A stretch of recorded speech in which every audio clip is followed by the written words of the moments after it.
Good morning, everyone. This is also my first Porter colloquium. I'm very pleased to be here. Thank you so much to Dr. Melanie Harvey and my dear friend Kimberly Jacobs for making it possible for me to be here. I'm happy to share work with you all. In artist Xaviera Simmons' ongoing series, Index Composition, which she formally took up as a series in 2011, but the first work appeared in 2008, found images and artifacts from postcards to braided hair, to textured fabrics such as raffia and lace, hang like totems from the waist of the body pictured. But none of the items is easily identifiable, nor is the body.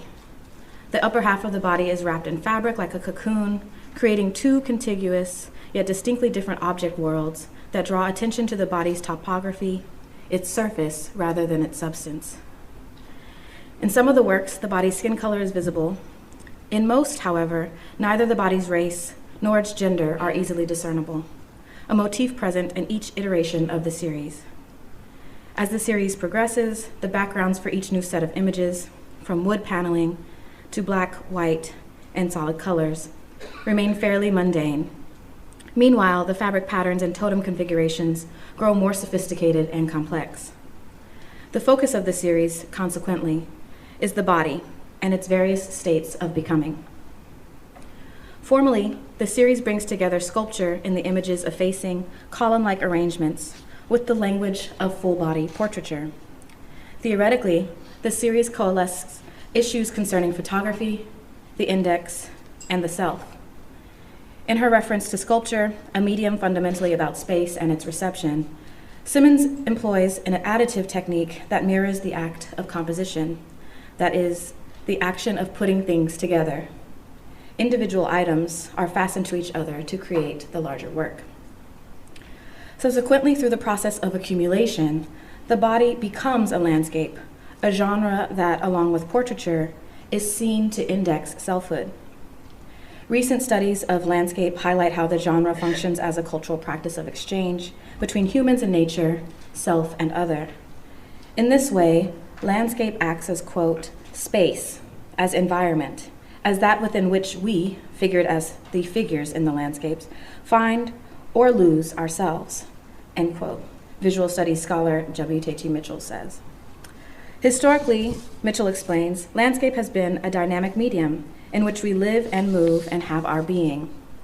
It is, quote, a process by which social and subjective identities are formed, end quote. That is a process of becoming. In the history of art, pictures of figures, portraits, have also been considered sources of becoming. They are seen to render likeness and individuality, the affirmation of which are rooted in the expressivity of the figure's face. Portraiture in this formulation functions as a narrative account, an index of the figure's personality as well as the artist's acumen in conveying the figure's distinctive character. The index, in the most general terms employed by semiotician Charles Sanders Peirce, refers to a sign that represents its object independently of any resemblance to it, a concept central to contemporary theories of photography, spearheaded by Roland Barthes and Walter Benjamin. For Barthes, photographs and portraits in particular act as a present sign of past happenings, the having been there of the object. For Benjamin, photography and its technological processes of reproduction mediate the world and our perceptions of it. For both scholars, the photograph is a document of reality. Furthermore, Barthes and Benjamin's foundational writings positioned photography more broadly and portraiture specifically as sources of redemption within collective self-understanding. Redemption, in Barthes' writing, is an exchange in which historical awareness stems from the emotional stab of understanding that, while photographs bring the past into the present, what is visible in the photograph is irretrievably lost. Historical awareness underlies redemption in Benjamin's thinking as well, albeit in a more optimistic register. For Benjamin, photography opens up history. Sharing reflections of the past with others, the point of writing, contributes to the collective redemption of humanity. Although Barthes and Benjamin approach photography as a source of redemption from different positions, this interpretive drive continues to influence present-day analyses of art at the intersection of race and representation, a crossroads at which Simmons' work is situated. Portraiture's function within this drive represents not only how we picture, but also give accounts of ourselves, of our past, and of our progress, through image production more broadly, and through photography specifically. Photography, according to Cocos Fusco, offers the promise of apprehending who we are, not only as private individuals, but as members of social and cultural groups, end quote. Activating questions of the self within picture-making traditions, Fusco's claim highlights photography's role within identity construction and how we come to know ourselves with and as others, as public citizens, as Americans, as she writes. Fusco's statement also foregrounds a relationship art historians see as indelible to picturing the Black body in portraiture. That is, the correlation between indexicality and racial reckoning. And by racial reckoning, I mean the sense of accounting for oneself as a member of a particular social, cultural, or racial group to which Fusco refers, and the reparation of racial trauma. The relationship between indexicality and racial reckoning and its importance to the representations of the Black body in portraiture occupies a long history within American art practice and criticism. As Gwendolyn Du Bois Shaw tells us, American artists from the American Revolution to the Civil War into the Gilded Age produced dynamic images of Black sitters in efforts to create enduring symbols of self-possessed identity. Simultaneously, many of these portraits, which exist as references to generalized types rather than pictures of distinct, named individuals, provide a window into cultural stereotypes and practices of their time. By the middle of the 19th century, photography offered Black sitters an affordable and accessible way to fashion individual identities. This performance of self-fashioning in photography is seen as an enduring aesthetic quality of 20th and 21st century Black portraiture. Cheryl Finley and Deborah Willis underscore this view, maintaining that elements of self-fashioning, which include idealized poses, style, and dress, work together in the Black portrait to present a sense of place and identity in visual form. Self-fashioning in this context redresses, quote, the experiences of people who have been caricatured through much of visual history, particularly in 19th century anthropological and colonial photography, end quote. For Finley and Willis, self-fashioning and Black portraiture in the past and present are reparative acts of creativity. During the first 2 decades of the 21st century, when post-racial aspirations collide with anti-Black animus, this amounts to, quote, visual testimony of a collective memory in an age where Black lives matter, end quote. The phrase Black Lives Matter is a reference to Black Lives Matter, a chapter-based international activist movement committed to validating Black life. Founded in 2012, its mission is to counteract anti-Black violence through community-based restorative justice in order to realize democracy's full potential. Restorative justice contrasts punitive approaches to crime and retribution by encouraging victims and offenders to mediate a restitution that satisfies both parties. On this model, victims are active in the process, while offenders take meaningful responsibility for their own actions to right their wrongs, which presumably leads to personal and collective redemption. In invoking this movement, Finley and Willis make Black portraiture and activism coterminous forms of Black resistance. Art is quite literally reparative justice. Thus, within the history of photography and 21st century Black portraiture in particular, self-fashioning is a metonym for self-actualization and racial reparation. Especially evident in this 21st century framing is Black portraiture's status as a proxy for social relations routinely invoked by politics.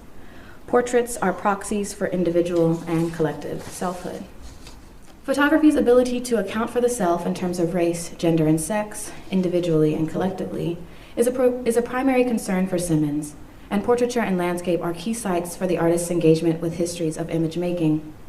However, her work, in my view, turns away from aesthetic and social norms concerning photography as a source of self-actualization and redemption, and portraiture and landscape as sites of racial reckoning, by, in fact, rejecting definitions of genre and the self. Rather than exploring these genres for their individual character or specificity, Simmons sees portraiture and landscape as interchangeable twin practices. Portraiture, landscape, these words are interchangeable to me, she tells Paul Laster in a 2015 interview. And as we see in index composition, she folds one genre into the other, thereby defying their respective distinctions. A portrait becomes a landscape. This rejection of definition and specificity on the level of genre also happens on the level of the self in Simmons' work. Regarding her approach to photography and to portraiture and photography, the artist admits, I'm trying to combine parts of different artistic practices to almost force the portrait onto the photograph, even if the face is not there, even if the figure is not there, end quote. But enforcing the portrait while at the same time eliding its conventions, her work offers counterintuitive meditations on the genre's ability to evidence selfhood. By covering the face and most of the body in her index composition series, the figure as a fully discernible self remains hidden, laden with totems and signs that are physically connected to the figure's body, but whose reference are irretrievable or out of view.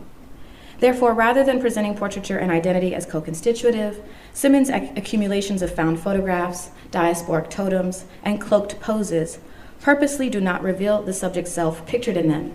They contest the very idea of self-definition. They instead show surfaces of disparate items, of masked bodies, of incongruous object worlds that beg us to look closely, but which refuse access to their interiority and ultimately their knowability. For one critic responding to Simmons' depiction of becoming in her index composition series, quote, "The body acts as a vessel and memory as the tangible object," end quote. In this formulation, the body is the core, a container of information that orders our senses of identity and spurs our ability to recollect past experiences. But Simmons' effacement of bodily surfaces in these images, in my view, conveys a counterintuitive enactment of becoming akin to the one Gilles Deleuze describes in A Thousand Plateaus. Becoming, according to Deleuze, is not an evolution. Although it concerns alliance, indeed every becoming is a block of coexistence in his words, becoming for Deleuze is the continual production of difference initiated by a disruption of norms, a break or turning away from conventions that make said norms impossible to distinguish or see. To become, in other words, is not to progress or regress along a series. Becoming is, quote, "the movement by which the line frees itself from the point and renders points indiscernible. The rhizome, the opposite of arborescence, break away from arborescence. Becoming is an anti-memory," end quote. In mathematics, and more specifically in graph theory, arborescence refers to a kind of data structure also known as a rooted tree, in which any two vertices are connected by exactly one directed path. Arborescence is the directed graph form of a rooted tree, which means branches of data spur and point away from the root of the tree, all the while maintaining their core attachment. This form of ordering information for Deleuze constrains certain possibilities for alternative modes of interpretation, of knowing, of being. The adjoining yet disparate image worlds that comprise index composition suggest a Deleuzian process of becoming, a process against direct associations, the retrieval of the past, and norms concerning the Black body as an index that anchors and affirms identity. That photographs are always and only depictions of whatever was before the camera at the moment of exposure, and as such occupies the correct causal relation to the resulting image, in German Costello and Margaret Iverson's summation. This is continually frustrated in Simmons' work. Ultimately, her approach to Black image making does not progress or regress along a series, even as it is configured as a series. It is a counterintuitive process of becoming that destabilizes the relationship between indexicality and racial reckoning at a time when claims concerning the particulars of post-identity proliferate in the public sphere. Specifically humans as post-human, Americans as post-race, art as inhabiting a post-medium condition, and contemporary art by Black artists as post-Black. The post at the fore of all these terms refers to a sense of liberation from past constraints, tropes, and expectations. This juncture is flanked by renewed interests in racial reparations, both legally and aesthetically, on the one hand, and hopes concerning multiracialism in the age of Obama on the other. Instead of emancipatory promise, however, Simmons' work brings new meaning to the postness of contemporary art and questions concerning the self and racial belonging at the beginning of the 21st century.